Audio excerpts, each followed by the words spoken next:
لکمو ببین. کی زدی؟ الان.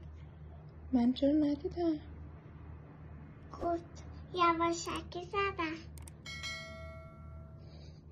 چیه چرا گریه میکنه ها؟ مامان چرا برای خودت اینجوری کردی؟ منم دغدغه میخواستم.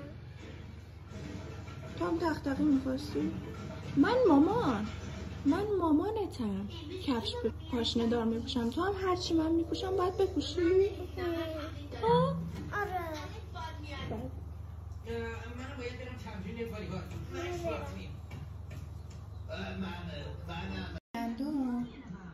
گندم چرا لباسای مامانو میپوشی؟ دوست دارم نرمم. چی؟ نرمم لباسه. نرمم؟ اینا برای منم.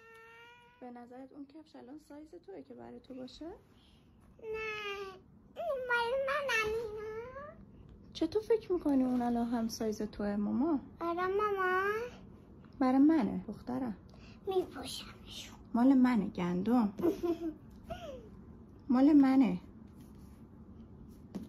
دارم سایزم میکنم. چی؟ ببین سایزم میشه. سایزت میشه؟ آره. یه دونه اندازه من اینا رو میخوانی؟ آره ماما. آخه اینا مال منه. یه سایزم. اندازه تو بخرم؟ آره. همین مدلی؟ آره. باش.